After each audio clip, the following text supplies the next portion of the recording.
धन्यवाद धन्यवाद पिता परमेश्वर धन्यवाद देती पिता परमेश्वर तुम्हारा पवित्र नाम को धन्यवाद होची तुम्हें ये सुंदर सहभागिता देछ आम समस्त को तुम्हें एकत्रित करिछ पिता परमेश्वर पुणी तुम्हारा वाक्य शुणवा निमंते साहाय्य करिछ आम मान को अनुग्रह दया करिछ उत्तम स्वास्थ्य देछ सेति निमंते तुम्हारा पवित्र नाम को धन्यवाद होची हे पिता परमेश्वर जो माने ए मीटिंग रे जॉइन करिसंती से माने उत्तम भाव रे जेपरि शिखि पारते से तुम्हें साहाय्य कर तुम्हें दया कर आशीर्वाद कर पिता परमेश्वर तुम्हें ही मीटिंग आरंभ और शेष पर्यंत सहवर्ती परमेश्वर अनुग्रह कर दया कर धन्यवाद पिता परमेश्वर प्रार्थना सुनिच धन्यवाद यीशु नाम रे मागुछि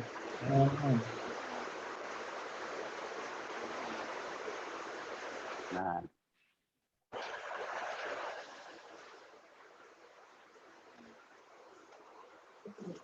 Okay, please start with the workshop.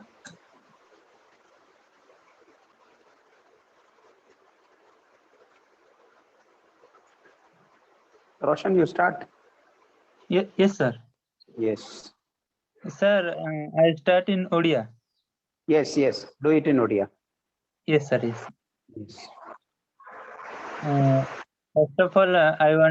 want to give thanks to God for give me good opportunity, and I want to give thanks all Korean pastor which and Signi sir which gave me chance to proclaim the word of God. Thank you. My name is Vinay Suna, sir. Yes, sir. आज आम देखा परित्राण पथ कौन आम क्यों पथर रास्ता रे गले परित्राण पाई परिबा आमे जानी अच्छु जे कौन सी स्थान को आमको पहुंचवा को हेले कौन होय आमको गोटे पथर जीवाको होय किंतु से पथ जीवाको हमर पाखरे अलग अलग पथर रहितै किंतु परित्राण को जीवाको हेले आमको कौन हेबा को पड़िबो ना गोटे पथर ही जीवाको पड़ितै से पथटा कौन अटे आमे देखु जोहन लिखित पुस्तक तार 14 पर्वर 6 पदरे जीशु तांको कहिले मो पथ सत्य और जीवन मो देई न गले केही पितांक निकट को जाए नाही आहुरी आमे देखु प्रेरित 4 पर्व 12 पदरे ताहांक छड़ा आउ काहाठारे परित्राण नाही कारण जहा द्वारा आम मानको परित्राण पाइबा को हेबो आकाश तले मनुष्य मानक मध्यरे आउ कोनोसी नाम दिया जाय नाही अर्थात जीशुंक छड़ा आउ कोनोसी नाम आकाश तले दिया जाय नाही जहा द्वारा कि आमे कोन पाई परिबा परित्राण पाई परिबा आमे आदि पुस्तक 1 पर्व 27 पदरे देखु जे कोन अनंतर परमेश्वर कोन कले ना मनुष्य को अपना प्रतिमूर्ति रे सृष्टि करले परमेश्वरंक प्रतिमूर्ति रे से ताहाको सृष्टि करले ओ पुरुष और स्त्री करी से मानको सृष्टि करले आहुरी देखु जे आदि पुस्तक 2 पर्व 7 पदरे अनंतर सदा प्रभु किपरि सृष्टि कले अनंतर सदा प्रभु भूमिर धूली द्वारा मनुष्य को निर्माण करी ताहार नासिका रंध्र रे फुंक दे प्राणवायु प्रवेश कराइले तहिरे मनुष्य जीवित प्राणी हैला आहुरी से कौन कले ना जितेबेले मनुष्य को सृष्टि करले से आमे देखो आदि पुस्तक 1 पर्व 28 पदरे जे परमेश्वर सेमाननको आशीर्वाद करले पुणी परमेश्वर सेमाननको कहिले प्रजावंत ओ बहुवंश हुआ पुणी पृथ्वी की परिपूर्ण करी वंशभूत कर आउ जलचर से समस्त जलचर मत्स्यगण ओ खेचर पक्षीगण ओ भूचर उरोगामी जंतुगण ऊपर कौन कले से मनुष्य को कर्तृत्व कराइले मतलब से मनुष्य को से आशीर्वाद कले और कहिले जे तुमे एई समस्त विषय ऊपर एई समस्त जीव जंतु ऊपर कौन कर कर्तृत्व कर बोली आउ आमे देखु एहार रेफरेंस मध्य देखु एहार वाक्य मध्य देखु जे गीत संहिता 8 पर्व 8 पर्व रे मध्य हमें देखु जे ईश्वर कौन करले ना मनुष्य को से समस्त आशीर्वाद प्रदान करले और समस्त विषय रे से आशीर्वाद करे ताहाको कौन करले ना से सृष्टि करले आउ से हमें देखु गीत संहिता 8 पर्व 6-7 पद रे जे कौन करले ना से मनुष्य को किपरि सृष्टि करछंती अल्प मात्र स्वर्गदूत ठारू से अल्प मात्र न्यून भावरे सृष्टि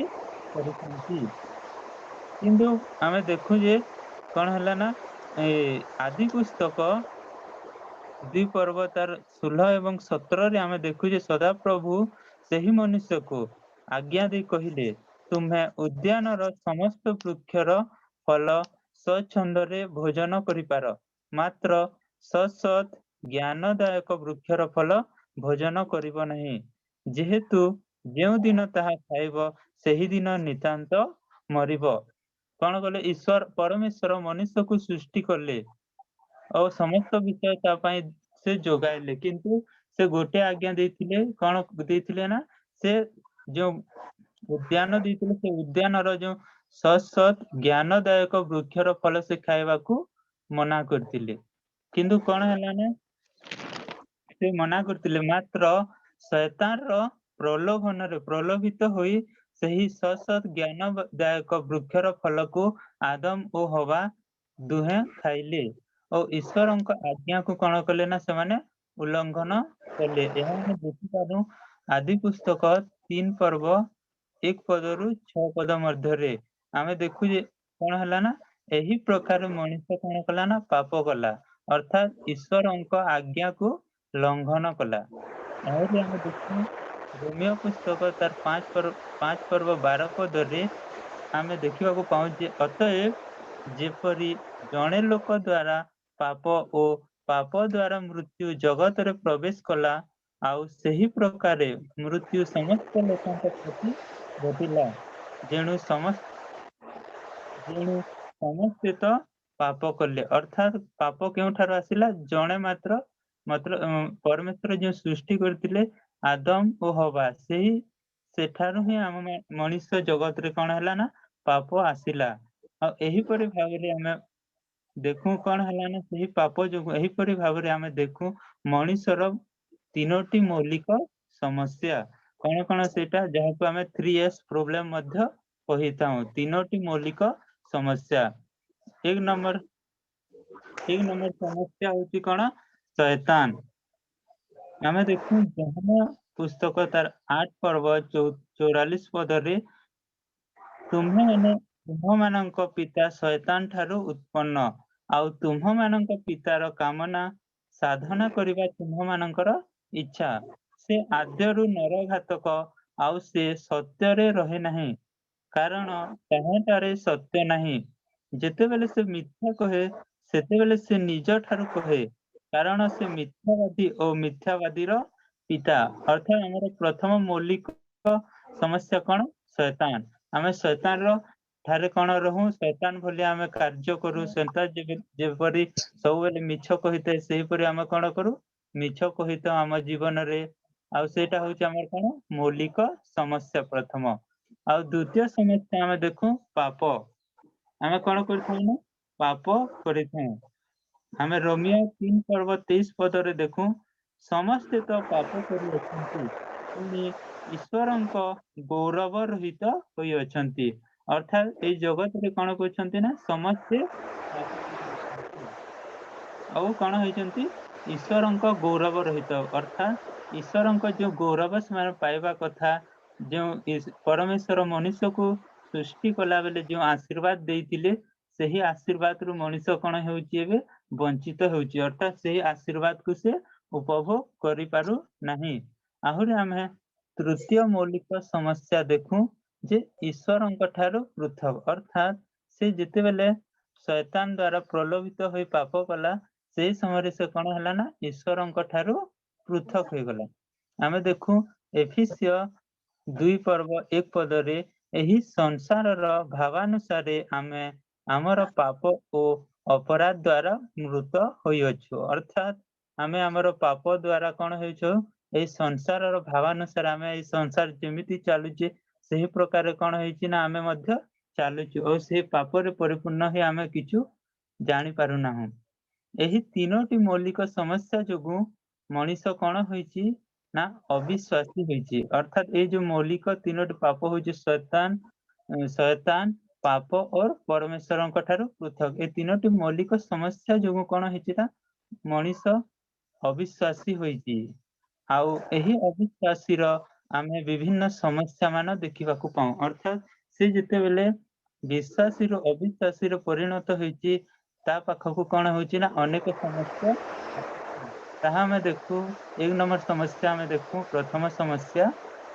ଯାହାକି ଯୋହନ ଲିଖିତ ସୁସମାଚାର ତାର 8 ପର୍ବ 44 ପଦରେ ଶୟତାନର ଦାସ ହୋଇଅଛି ଅର୍ଥାତ୍ ମଣିଷ କଣ ହୋଇଅଛି ନା ଶୟତାନର ଦାସ ହୋଇଅଛି ଅର୍ଥାତ୍ ଶୟତାନ ଯାହା ବି କହୁଛି ସେ ତାହା ପାଳନ କରୁଛି ଅର୍ଥାତ୍ ସେ କହୁଛି ତମେ ମିଛ କହ ଚୋରି କର ଯାହା ବି କହୁଛି ସେ କଣ ହେଉଛି ଦାସ ହେଇଯାଇଛି ତ ତା ପାଳନ କରୁଛି କାରଣ ସେ ଅବିଶ୍ୱାସୀ ହେଉଛି ଆଉ 2 ନମ୍ବର ତାହାର ସମସ୍ୟା ଦେଖୁ ସେ କଣ କରୁଛି ନା ମୂର୍ତ୍ତି ପୂଜା ବା ଆତ୍ମିକ ସମସ୍ୟା ତାଠାରେ ଲାଗି ରହିଛି ଆମେ ଯାତ୍ରା ପୁସ୍ତକ ତାର 20 ପର୍ବ 4-5 ପଦରେ ଦେଖୁ ତୁମେ ଆପଣା ନିମନ୍ତେ କୌଣସି ଖୋଦିତ ପ୍ରତିମା ନିର୍ମାଣ କରିବ ନାହିଁ କି ଉପରିସ୍ଥ ସ୍ୱର୍ଗରେ କି ନିଚସ୍ଥ ପୃଥିବୀରେ କି ପୃଥିବୀର ନିଚସ୍ଥ ଜଳରେ ଥିବା କୌଣସି ବସ୍ତୁର ପ୍ରତିମୂର୍ତ୍ତି ନିର୍ମାଣ କରିବ ନାହିଁ ଆହୁରି 5 ପଦରେ ଆମେ ଦେଖୁ ତୁମେ ସେମାନଙ୍କୁ ପ୍ରଣାମ କରିବ ନାହିଁ କି ସେମାନଙ୍କର ସେବା କରିବ ନାହିଁ ଯେହେତୁ ଆମେ ତୁମର ସଦାପ୍ରଭୁ ପରମେଶ୍ୱର ସ୍ୱଗୌରବ ରକ୍ଷଣରେ ଉଦ୍ଯୋଗୀ ପରମେଶ୍ୱର ଅଟୁ ପୁଣି ଯେଉଁମାନେ ଆମକୁ ଘୃଣା କରନ୍ତି ଆମେ ସେମାନଙ୍କ ତୃତୀୟ ଓ ଚତୁର୍ଥ ପୁରୁଷ ପର୍ଯ୍ୟନ୍ତ ସନ୍ତାନ ମାନଙ୍କ ଉପରେ ପୈତୃକ ଅପରାଧର ପ୍ରତିଫଳ ଦାତା ଅର୍ଥାତ୍ ପରମେଶ୍ୱର ସ୍ପଷ୍ଟ ଭାବରେ କହିଛନ୍ତି ଆଦି ପୁସ୍ତକ କହିଛନ୍ତି ଯେ କଣ ତମେ ଆମକୁ କଣ କରିବ ସେବା କରିବ ଯାତ୍ରା ପୁସ୍ତକ 20 ପର୍ବରେ ସ୍ପଷ୍ଟ ଭାବରେ ପରମେଶ୍ୱର କହିଛନ୍ତି କଣ କହିଛନ୍ତି ନା ଯେଉଁମାନେ ଆମ ମାନଙ୍କୁ କଣ କରନ୍ତି ଘୃଣା କରନ୍ତି ଆମେ ସେମାନଙ୍କ ତୃତୀୟ ଓ ଚତୁର୍ଥ ପୁରୁଷ ପର୍ଯ୍ୟନ୍ତ କଣ କରିବା ନା ଘୃଣା କରିବା ଓ ପ୍ରତିଫଳ ଦାତା ବୋଲି କହିଅଛନ୍ତି କିନ୍ତୁ ଆଉ କଣ କହିଅଛି ନା ମୂର୍ତ୍ତି ପୂଜା କର ନାହିଁ କିମ୍ବା ପ୍ରତିମା ନିର୍ମାଣ କରିବ ନାହିଁ କି ତାହାର କଣ କରିବ ନାହିଁ ପୂଜା କରିବ ନାହିଁ କିନ୍ତୁ ଏବେ କଣ ହେଇଛି ନା ମଣିଷ ମାନେ ସେହି ପ୍ରକାରେ ହିଁ କରୁଛନ୍ତି କାରଣ ସେମାନେ ଅବିଶ୍ୱାସୀ ହୋଇଛନ୍ତି ଆହୁରି ଆମେ ଅବିଶ୍ୱାସୀର ଆଉ ଗୋଟେ ଅସୁବିଧା ଦେଖୁ ମାନସିକ ସମସ୍ୟା ସେ କଣ ହେଉଛି ତାର ମାନସିକ ସମସ୍ୟାରେ ସେ ଲାଗି ରହିଛି ଅବିଶ୍ୱାସୀ ହେବା କାରଣରୁ ସେ ଶାନ୍ତି ଖୋଜୁଛି ତା ଜୀବନରେ କିନ୍ତୁ ପାଇପାରୁନାହିଁ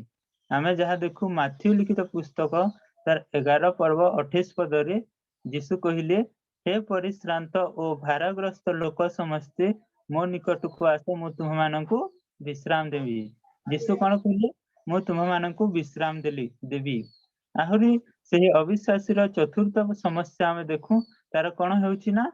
ଶାରୀରିକ ସମସ୍ୟା ହେଉଛି ଶରୀରରେ ତାର ସମସ୍ୟା ହେଉଛି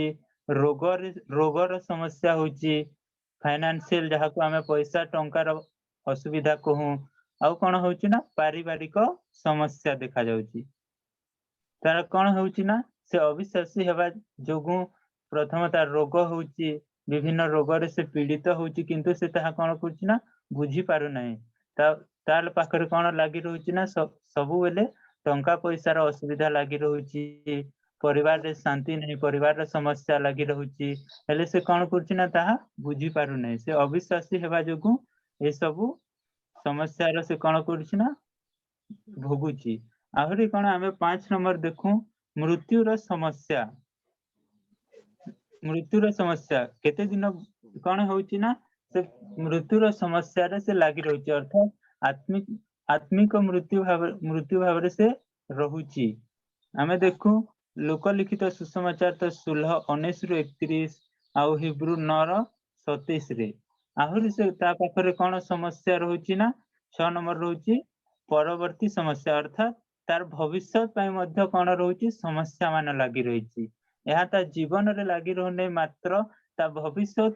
ଯୋଉ ବଂଶଧର ଆସୁଛନ୍ତି ସେମାନଙ୍କ ପାଇଁ ମଧ୍ୟ କଣ ହଉଛି ସମସ୍ୟା ଆସୁଛି ଆହୁରି କଣ ଆଧ୍ୟାତ୍ମିକ ସମସ୍ୟା ତାଠାରେ କଣ ଲାଗି ରହୁଛି ଆଧ୍ୟାତ୍ମିକ ସମସ୍ୟା ମାତ୍ର ସେ ପବିତ୍ର ହୋଇ ରହି ପାରୁନାହିଁ ଅପବିତ୍ର ହୋଇଯାଉଛି ଆମେ ଦେଖୁ ମାଥ୍ୟୁ ଲିଖିତ ପୁସ୍ତକ ତାର 27 ପର୍ବର 25 ପଦ ଏଥିରେ ସମସ୍ତ ଲୋକ ଉତ୍ତର ଦେଲେ ତାହାର ରକ୍ତ ଆମ୍ଭମାନଙ୍କ ଓ ଆମ୍ଭମାନଙ୍କ ସନ୍ତାନ ମାନଙ୍କ ଉପରେ ବର୍ତ୍ତୁ କଣ ହଉଛି ନା ସେ ମଣିଷ ଯେତେବେଳେ ଅବିଶ୍ୱାସୀ ପାଲଟି ଯାଉଛି ତା ପାଖକୁ ବହୁତ ସମସ୍ୟା ଲାଗି ରହୁଛି କିନ୍ତୁ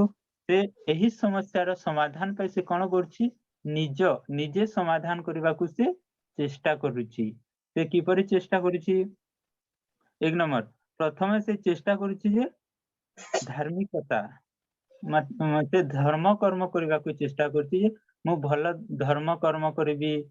दान दक्षिणा देवी, तेबे कौन हेबो मोर सब समस्या दूर हेबो। किंतु ताहा मध्य से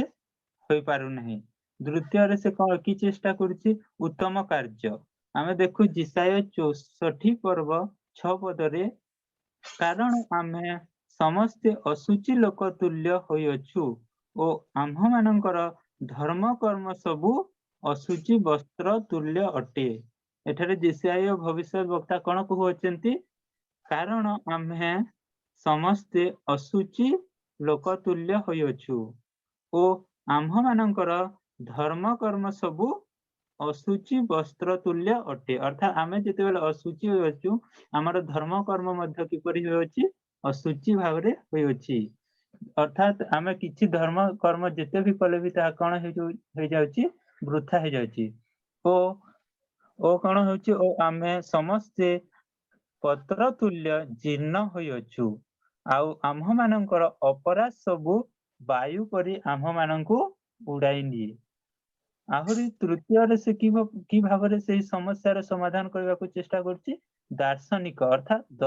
दर्शन शास्त्र अध्ययन करी। कलस्य आमे देखु कलस्य पुस्तक तार 2 पर्व 8 पदरे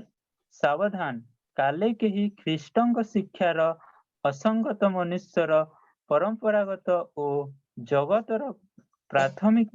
शिक्षानुयायी दर्शन विद्या ओ निरर्थक प्रतारणा द्वारा तुम्ह मानंकु बंदी करि दिए। अर्थात एठारे कहा जायछि आमे कोन मनुष्य कोन करछि? से विभिन्न दर्शन शास्त्र अध्ययन करुछि, केउठारे समस्या आसिला कोन हला एही पर भाबरे से निजे कोन करबाकू चेष्टा करछि? समस्यार समाधान करबाकू चेष्टा करुछि। आहुरी चतुर्थरे आमे देखु व्यवस्थार पालन अर्थात व्यवस्थार से क्रियाकर्म द्वारा व्यवस्था पालन करिबी बोली भाबी से कोन करछि? एही समस्यार समाधान हेबो बोली भाबुछि। आमे देखु रोमियो पुस्तक तार 3 पर्व 20 पदरे कारण व्यवस्थार क्रियाकर्म द्वारा कौनसी प्राणी ताहांक छामुरे धार्मिक गणित हेबो नहीं जेहेतु व्यवस्था द्वारा पापर ज्ञान जन्मे। अर्थात से कौन करछि ना व्यवस्थार क्रियाकर्म द्वारा से कौन करछि? एही समस्यार समाधान खोजुछि। किंतु एठारे लिखा होछि कौन लिखा होछि ना रोमियो 3 पर्व 20 पदरे कारण व्यवस्थार क्रियाकर्म द्वारा कौनसी प्राणी ताहांक छामुरे धार्मिक गणित हेबो नहीं जेहेतु व्यवस्था द्वारा पापर ज्ञान जन्मे। अर्थात पापर ज्ञान केउठारे जन्मे बोले एठारे कहा जायछि? व्यवस्थारु। आहुरी से पंचम होछि अन्यान्य सुसमाचार जहा कि आमे देखु माथ्यू लिखित सुसमाचार तार 16 पर्व 13 एवं 14 पद। मात्र ए सबु चेष्टा से करूछि कोन समस्यारु बाहरिबा पय किंतु ए सबु कोन होउछि ना तार चेष्टा सबु विफल होउछि। से कोन होउछि ना समस्या समाधान करि पारु नाही। आमे यीशु को ख्रीष्ट बोली ग्रहण न करी अन्य कथा कोन करथाउ ना कहिथाउ। किंतु आमे जेते बेले यीशु को ख्रीष्ट बोली ग्रहण न करबा से पर्यंत कोन हेबो ना हमकु सत्य पथ बा परित्राण मिली पारिबो नाही। पर यीशु आमे देखु जे एही समस्यार समाधान से कर पार नाही किंतु आमे देखु ईश्वरंक परित्राणर कार्य आमे जोहन लिखित पुस्तक तार 3 पर्व 16 पदरे देखु कारण ईश्वर जगत को एडे प्रेम कले जे से अपना अद्वितीय पुत्रन को दान कले कारण जे केही ताहांक ठारे विश्वास करे से विनष्ट न होई अनंत जीवन प्राप्त हुए। अर्थात ईश्वर जगत को प्रेम कले सेथि पे से कोन कले ना अपना अद्वितीय पुत्रन को दान कले आउ ताहांक ठारे जे केही भी विश्वास करे से विनष्ट न होई कोन हेबो ना अनंत जीवन प्राप्त हुए। आहुरी आमे देखु रोमियो लिखित पुस्तक तार 5 पर्व 8 पदरे किंतु आम्हे माने पापी थिबा समय रे किंतु आम्भे माने पापी थिबा समय रे सुद्धा ख्रीष्ट जे आम्भ मानक निमंते मृत्यु भोग कले सेथिरे ईश्वर आम्भ मानक प्रति अपना प्रेम स्वप्रमाण करूअछंती। अर्थात से आमे जेतेबेले पापी थिला सही समय रे कोन होची ना सुधा ख्रीष्ट जे आम्भ मानक निमंते कोन कले ना मृत्यु भोग कले सेथिरे ईश्वर कोन कले आम्भ मानक प्रति अपना प्रेम स्वप्रमाण कले। ख्रीष्ट आमे देखू कोन होईची ना पुरातन नियम रे ख्रीष्ट आसीबे बोली भविष्यवाणी होईथिला। आमे देखू आदि पुस्तक 3:15 रे कोन होईची ना आम्हे तुमर ओ नारीर मध्यरे पुणी तुम वंश ओ तांको वंश मध्यरे वैर भाव जन्माइबा से तुमर मस्तक को आघात करिवे ओ तुमे तांको गोईठी के आघात करिवो। अर्थात जेतेबेले कोन होईची ना शैतान नारी की हवा को भुलाइची प्रलोभन देखाइची से फल खाइबा पई सेही समय रे परमेश्वर कोन कहिसंती ना आउ आमे तुमर ओ नारीर मध्यरे कोन करबा तुम वंश ओ तांको वंश मध्यरे वैर भाव जन्माइबा से तुमर मस्तक अर्थात से कहिसंती जे यीशु ख्रीष्ट कोन हेबे ना जन्म ग्रहण करिवे ओ तुमर मस्तक को से शैतान को कहिसंती तुमर मस्तक को से कोन करिवे चूर्ण करिवे। आहुरी आमे देखु यात्रा पुस्तक 3:18 पदरे ओ जिसाय 7:14 रे देखु जिसाय पुस्तक 7:14 पदरे देखु आमे देखु एहेतु प्रभु आपे तुम्ह मानंकु एक चिन्ह देबे देख एक कन्या गर्भवती होई एक पुत्र प्रसव करिवो ओ ताहार नाम इमानुएल अर्थात आम्भ मानंक सहित ईश्वर रखिबो। अर्थात एही सब विषय कोन हेतिला ना पुरातन नियम रे यीशु ख्रीष्ट आसीबे बोली भविष्यवाणी होइतिला। आउ सेही भविष्यवाणी रो पूर्णता आमे देखू ख्रीष्ट जो आसिले कोन माथ्यू लिखित सुसमाचार तर 16 पर्व 13 रु 20 आउ देखू आमे प्रेरित 17 पर्व 3 पदरे पुणी ख्रीष्टंकर जे मृत्यु भोग ओ मृत्यु मानक मध्यरु उत्थान करिवार आवश्यक थिला आउ से जे यीशु को सेमानक निकट रे घोषणा करू अछंती से जे ख्रीष्ट एहार स्पष्ट प्रमाण देले। आहुरी आमे देखू जोहन 1 पर्व तार 14 पदरे कोन हेची ना सेही वाक्य कोन हेची ना जीवंत शरीर अर्थात यीशु ख्रीष्ट सेही वाक्य कोन आद्य रे आमे देखू जोहन 1 पर्व 1 पदरे आद्य रे वाक्य थिला वाक्य ईश्वरंक संग रे थिला और सेही वाक्य देहवंत हेची केउथिरे आमे देखू जोहन लिखित पुस्तक तार 1 पर्व 14 पदरे। आहुरी ईश्वरंक परित्राण रो पद्धति कोन हेची ना जेतेबेले मनुष्य कोन हेची ना से सब समस्या रो समाधान करबा पय से जेतेबेले विफल हेची कोन हेची ना ईश्वरंक परित्राण रो मतलब पद्धति आरंभ हेची मतलब क्यों प्रकार आमे परित्राण पाई परिबा। आमे देखो एफिसियो 2 पर्व 8 पद कारण अनुग्रह ओ दया द्वारा तुम्हे माने परित्राण पाई अछ ताहा तुम्ह मानक निज ठारू होई नाही ताहा ईश्वरंक दान। अर्थात आमे किपरि भावरे परित्राण पाई परिबा ईश्वरंक दया ओ विश्वास द्वारा। आमे देखू स्पष्ट भावरे एठारे लिखा हेची एफिसियो 2 पर्व 8 पदरे कोन कारण अनुग्रह ओ दया द्वारा तुम्हे माने परित्राण पाई अछ ताहा तुम्ह मानक निज ठारू होई नाही ताहा ईश्वरंक दान। आउ 9 रे देखू 2:9 एफिसियो 2:9 रे क्रिया कर्म नुहे जेपरि केही दर्पण करे अर्थात हमर उत्तम कार्य जोगु नुहे मात्र ईश्वरंक दया ओ आम मानक विश्वास जोगु कोन हेची आमे परित्राण पाई अछु। आहुरी आमे देखू रोमियो पुस्तक तार 6 पर्व 3 रु 11 कोन हेची ना बाप्तिस्म विषय अर्थात पाप प्रति मृत आमे जेतेबेले कोन होना आमे अनेक समय रे पाप करता किंतु आमे जेतेबेले सही पाप को पाप प्रति आमे मृत हेबा सही समय रे कोन हेबा ना आमे परित्राण पाई परिबा। आहुरी आमे देखू प्रेरित पुस्तक तार 2 पर्व 38 पदरे पवित्र आत्मा को विषय जेणु पितर सेमान को कहिले आपण माने मन परिवर्तन करंतु आउ निज निज पाप क्षमा निमंते प्रत्येक जन निज निज पाप क्षमा निमंते प्रत्येक जन बाप्तिजित हुंतु ताहा हेले आपण माने पवित्र आत्मांकर दान प्राप्त हेबे आमे कोन हेबा ना पवित्र आत्मांक दान प्राप्त हेबा आहुरे आमे देखु एफिसियो 1 पर्व 13 पदरे ताहांक ठारे तुम्हे माने सुद्धा सत्य वाक्य अर्थात तुम्ह मानक परित्राण सुसमाचार सुनी विश्वास करी प्रतिज्ञात पवित्र आत्मा द्वारा मध्य मुद्रांकित होई अछ आहुरी आमे देखु एफिसियो 4 पर्व 30 पदरे आउ ईश्वरंक जो पवित्र आत्मा द्वारा तुम्हे माने मुक्ति दिवस निमंते मुद्रांकित होई अछ ताहांकु दुख दियो नाही परित्राण आमे कोन हो जो समय रे आमे परित्राण पाऊ परित्राण पाइला परे आमे कोन हो जो अविश्वासी हेतिला जो हमर समस्या मान हम जीवन को आसीतिला सेही समस्या मान कोन होए दूर होए और आमे अविश्वासी रु कोन होना आमे विश्वासी रे परिणत हेताउ हम जीवन कोन होए हमर स्थिति हम जो जीवन थाए कोन हेता ना आमे जेतेले विश्वासी हेता हम जीवन कोन हेता ना परित्राण हेते मतलब बदली थाए अविश्वासी रो आमे कोन हेताउ विश्वासी रे परिणत हेताउ आ आमे विश्वासी हला परे कोन हेता ना हम पाख हमर स्थिति परिवर्तन हेते आमे देखु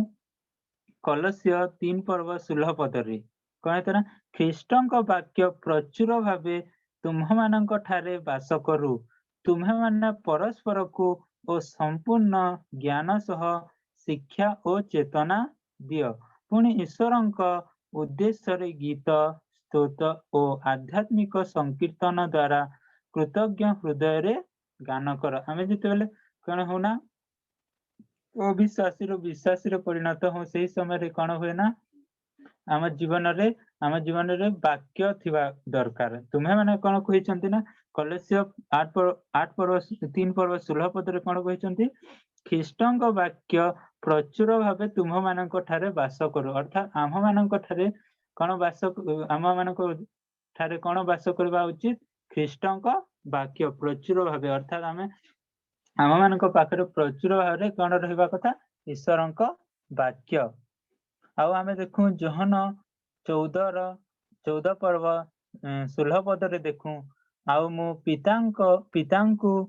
अनुरोध करिबी पुणी तुम मानक संगरे चिरकाल रहिबा निमंते से तुम माननको आउ जणे सहाय्यकारी की पठाइबे जेतेबेले आमे अविश्वासी रो विश्वासी रे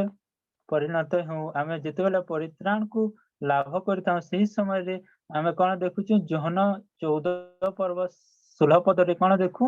यीशु कोन कहले आउ मु पितांको अनुरोध करिबी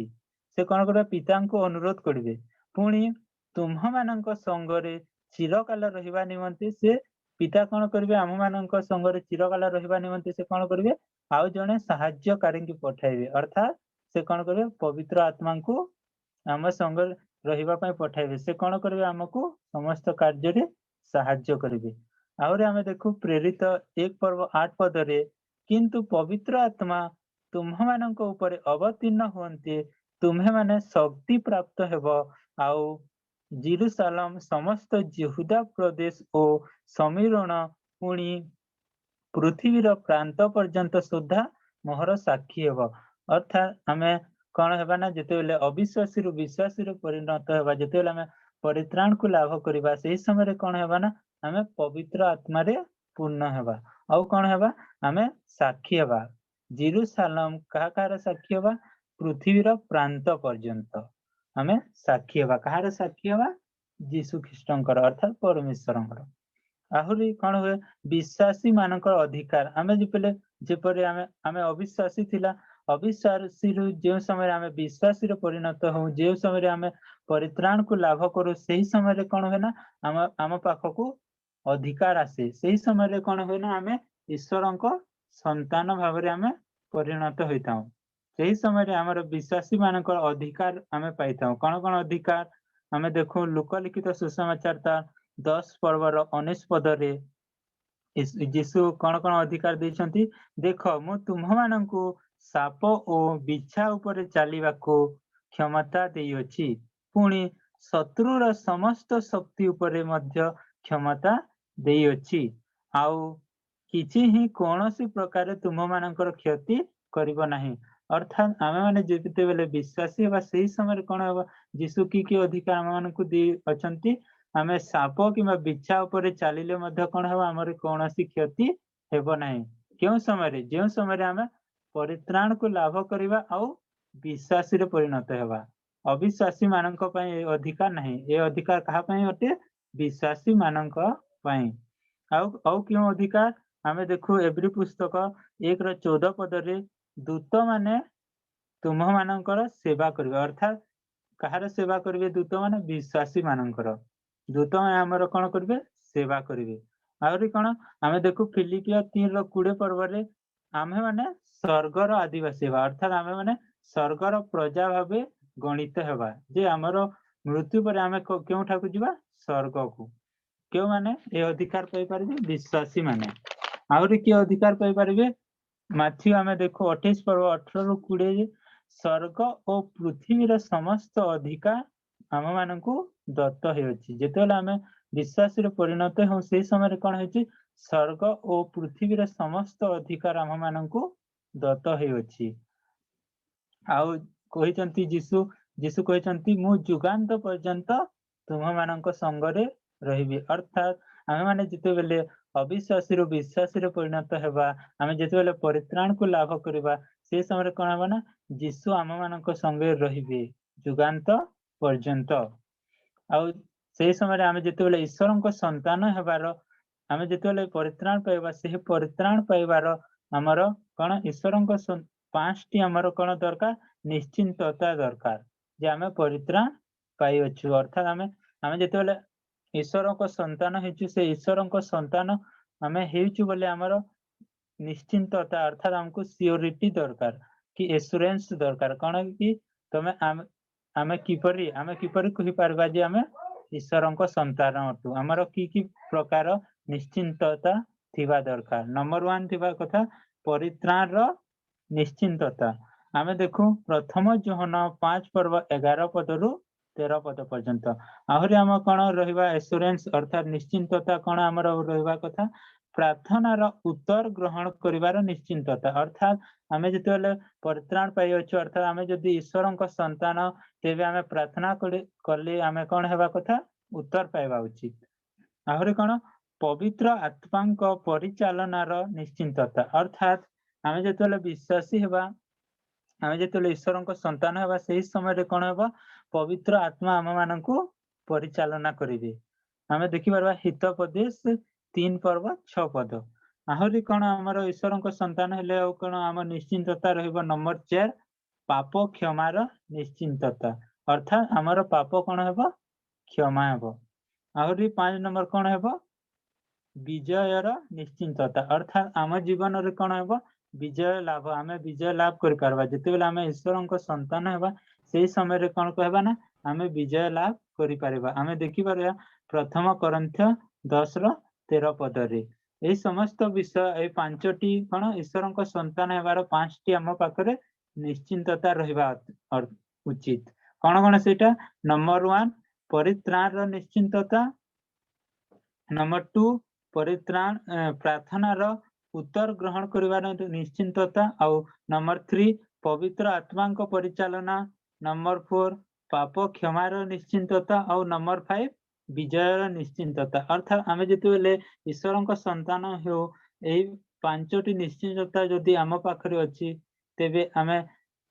कोन अटु ईश्वरक संतान अटु आउ आमे कोन अछु आम पाखरे अधिकार रहिबो आउ कोन आम पाखरे समस्त जो असुविधा माने होउची ता हेबो नाही आमे कोन हेबा स्वर्गर प्रजा भाबरे गणित हेबा आउ ए परित्राण आम मानकु दरकार ए परित्राण बिना कोन हमरो किछि मूल्य नाही thank you praise the Lord